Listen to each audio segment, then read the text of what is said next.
Next set question says, attending college is a case where the blank exceeds the monetary cost. It's pretty open-ended. There's a lot of different things you could say here. One, you could go with the cost argument. You could say that opportunity cost exceeds monetary cost because you give up the income in order to go to college, and that opportunity cost is higher than the actual money that you would pay, arguably. Although these days I'm not so sure. Like cost of college education is very high now.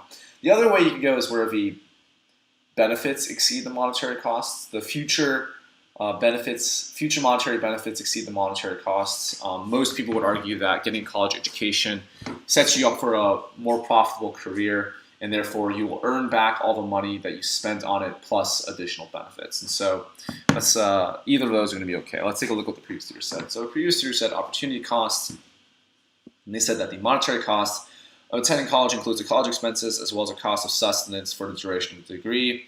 Data by the Bureau in 2012 reflected a weekly income of $1,000 for an individual with a bachelor's degree. The weekly income of a high school graduate was $650. Comparing the respective annual incomes, the individual with a bachelor's degree earns $56,000, whereas a high school graduate earns $33,000. The opportunity cost of not attending college is revealed to be greater than the monetary cost of attending one. I don't think I really agree with the previous tutor. So the previous tutor is saying that you're comparing the opportunity cost of not going to college with the monetary cost of going to college. And I don't think that's what this question implies, right? What this question implies is that you've already made the decision to attend college, and you now have two types of costs. You have opportunity cost and you have monetary cost. Which one is greater?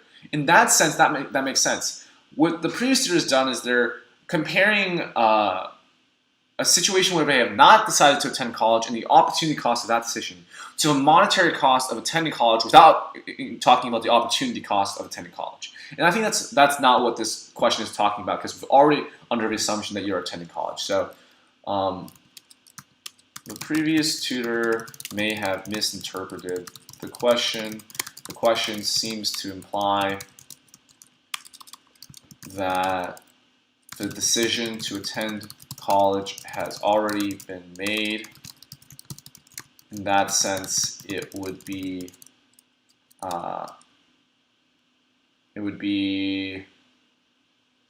appropriate to compare the opportunity costs of attending college, for example, the lost wages from those 4 years versus the monetary cost of attending college, total cost of attendance. However, the previous tutor compares the opportunity cost of not going to college, the lost wages of post-bachelor degree holders versus the monetary cost of going to college. It's more likely that the correct answer is B, where the future monetary benefits exceeds the monetary costs of attending college. However, this is a pretty open-ended question. So we're going to mark this as incorrect because we disagree with the approach that the previous tutor took, and we can move on to the next question.